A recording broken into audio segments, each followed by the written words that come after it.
My presentation today is really focused on circular economy initiatives that we're bringing to market and actually making the circular economy a reality as opposed to, I guess, a concept. So for those who don't know Close the Loop, I'll give you a really quick introduction. On this side, sorry. So we were founded on a brand promise of zero waste to landfill. So we're hearing a lot about zero waste, and we get audited on this all the time. In fact, Planet Ark independently audits us every year, and since 2001 we've been successful in achieving that. So it's been a great, really important part of our business, and actually drives innovation for us. So we're probably best known for the Cartridges for Planet Ark program, so stick your hand up if you haven't heard of C4PA. There you go, Brian, doing a good job. So we have 3 locations around the world. So we have our head office in Melbourne, and we have a business in northern Kentucky, and we have a business in Belgium, just outside of Antwerp. So we employ right now just in excess of 200 people, so we're a small, successful Australian multinational, so it's a great story actually. We have a lot of expertise in collections and reverse logistics, in safe and secure processing. So toner is a particularly difficult and dangerous thing to deal with. It explodes. So not in our place, by the way. Not yet. Well, hopefully never. Sorry about that.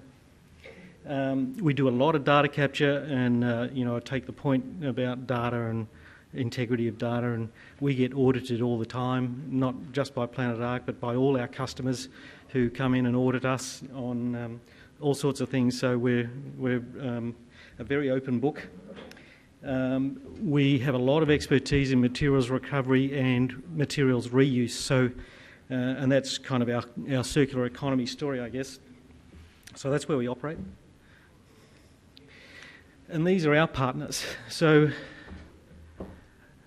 I think that one of the common messages coming out in the presentations today is around partnerships and the importance of partnerships in circular economy, and it's certainly very much the case for us as well. So these guys, these manufacturers are putting their money where their mouth is, really. We're extremely fortunate to have, I guess, high calibre partners like these guys. They take the responsibility for their products throughout the entire life cycle. So from the time they manufacture them, through use by you guys, and the collection by us, and the recycling. So they pay for that. So if you've got a procurement strategy of buying compatible cartridges because they're cheap, nobody pays for those. They're very environmentally friendly.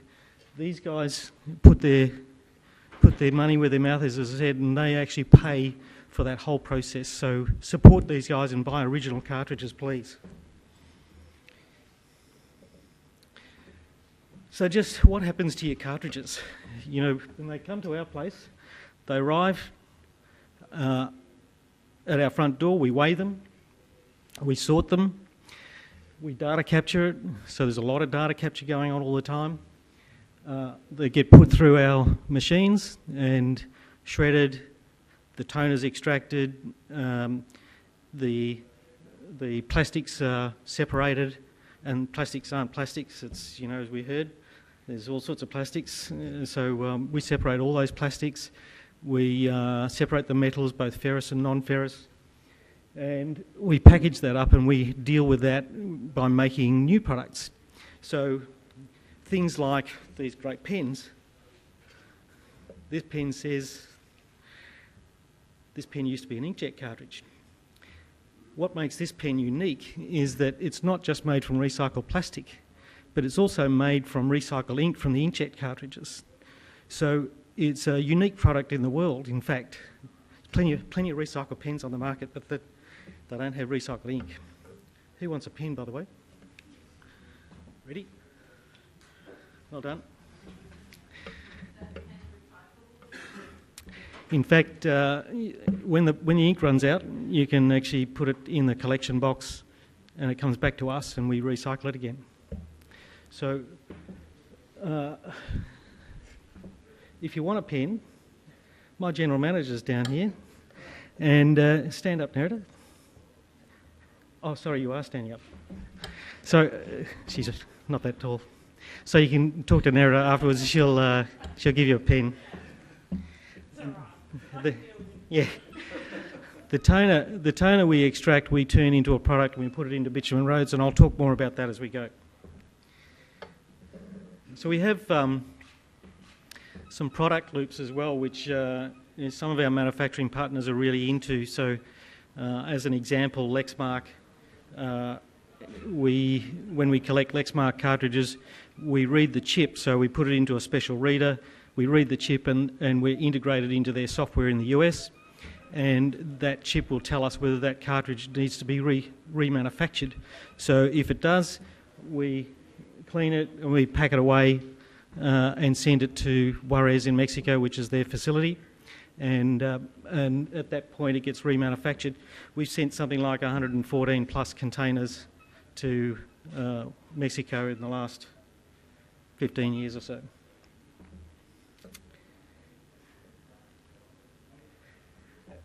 Canon's another one. Canon have a refurbish program for their waste toner containers. So we extract all the waste toner and that goes into TonerPave. And we clean there's quite a process that this goes through. Trust me, it goes through a serious process and gets checked at least a dozen points along the way. And it's essentially a new product at the end, and it gets reboxed and sent back to Canon to go back to their customers. We also have materials loops. So the plastics we have our plastics approved to go back to our plastics people in China, and it gets palletized and compounded and put back into, in some cases, put back into cartridges or other products, but certainly cartridges as well.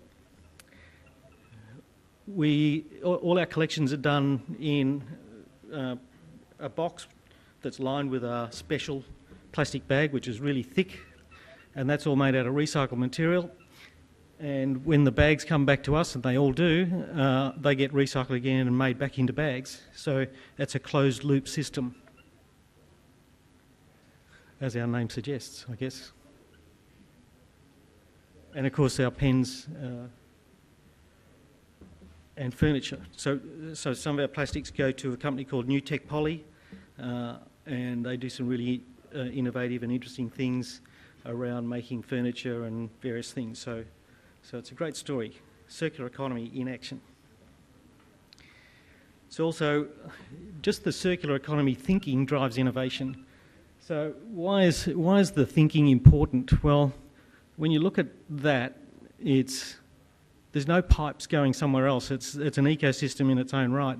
If we continue to dig stuff out of the ground, it's finite. So we can't keep doing it. We've got to keep reusing where we can. So it's a really important thing to be doing, is reusing materials, recovering and reusing those materials. So as we've already heard countless times today, it can't be done in isolation. You need partnerships to make the circular economy work, and we partner with Downer, and it's been a great partnership. And the reason it's been a great partnership is because our thinking and our values are completely aligned. There are 3 major road manufacturers in this country. 2 of them are quarriers by heritage. Downer doesn't have any quarries. Downer's about repurposing and reuse of waste materials. So they're perfectly aligned for us as a partner. In fact, we've actually, as the picture here, put down a 99% recycled road, which had a lot of interest from government, both local and state. So the possibilities are certainly there to do some really interesting things in the future. We have an exclusive partnership with Downer. We're working very closely with them all around Australia. So if you have a procurement policy around roads at local government, hand up who's from local government here. Okay. A few. So you probably don't purchase roads, but talk to your road people, because they are doing some really innovative things. So we're also working with Downer in other geographies as well. So what happens from a process flow? When the cartridges arrive at our place, they get put through our machinery. As I say, the toner gets extracted and it goes into high-speed mixers, and it's mixed with other product like waste engine oil, ground tyre rubber, and that type of thing. So, and it produces a product called MTP, or modified toner polymer. That gets sent to Downer, gets added to the asphalt hot mix, and put into trucks, and then it goes and gets laid as bitumen road. So, and there are, as Tony suggested before in his video before, it gets laid. We've laid roads in all over Australia, except for I think the Northern Territory is the only one we haven't, and for no reason than we just haven't. So TonerPave is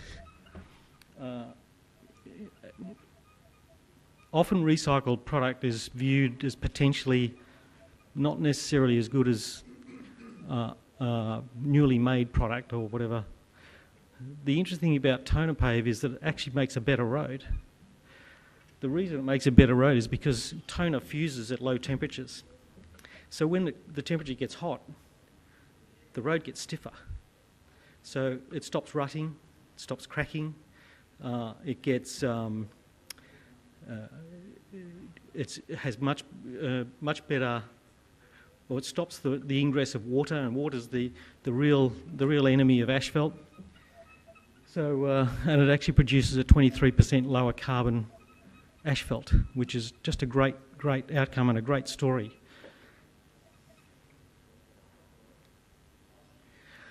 And as part of that, we keep winning awards, and we were inducted into the Victorian Manufacturing Hall of Fame last year.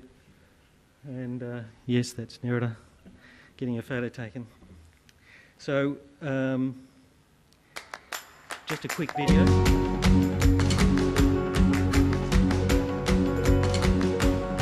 Close the Loop is a resource recovery company. We specialise in collection and recycling of imaging supplies. Close the Loop was founded on the brand promise, zero waste to landfill. That brand promise has driven a lot of innovation within our organisation, so that today we lead the world on reuse solutions for a very complex waste stream. We employ around 75 people here and 125 roughly in the USA. Close the Loop is the most successful example of voluntary product stewardship in this country. Manufacturers are encouraged to take responsibility for their products for the whole of life. Business intelligence is a big part of our collection and recycling programs. We have to be able to verify where the cartridges have come from. Collaboration is key to success in the circular economy. A good example of that is Close the Loop's partnership with Downer. TonerPave is a new asphalt with high recycled content and reduced carbon footprint. Downer provides road services throughout Australia and New Zealand and is a leading producer of asphalt. TonerPave is the result of a shared culture of innovation between Downer and Close the Loop. This collaborative partnership delivers lower cost, higher quality roads using post-consumer recycled materials. Victoria has been a good place for Close the Loop to locate because Victoria has been and remains a key manufacturing hub. There are lots of good factories around, there's good quality labour available in Victoria, and we find it very easy to do business with government in Victoria as well. Close the Loop has a strong focus on R&D, and we always have had. We lead the world in resource recovery from what is a very complex waste stream due to our culture of R&D, innovation and determination. So as you can tell, that was an ad for Sustainability Victoria. So thank you. And any questions? Thank you.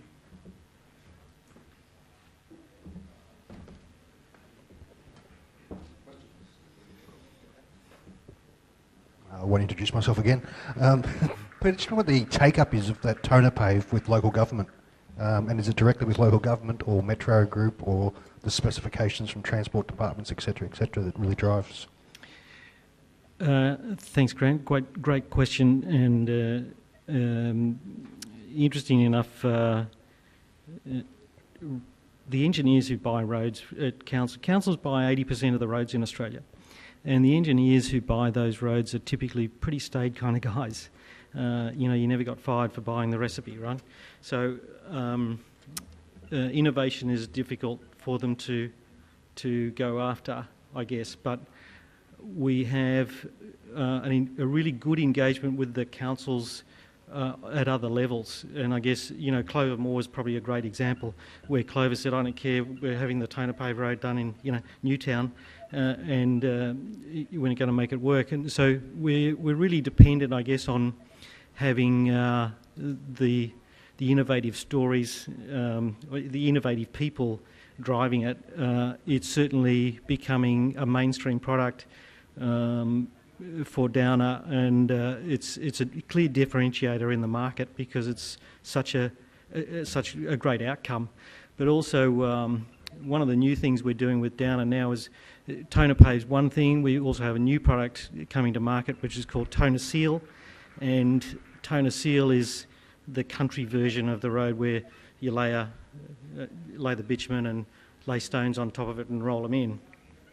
So those sort of country roads is a big opportunity, and again the toner additive or the modified toner polymer additive is a really positive thing in terms of the quality of the road. It actually builds a better road again, less maintenance. The whole total cost of ownership of the road is significantly reduced. So it's a good story. Time for one more question. Covered it all. Covered it all. Thanks, Peter.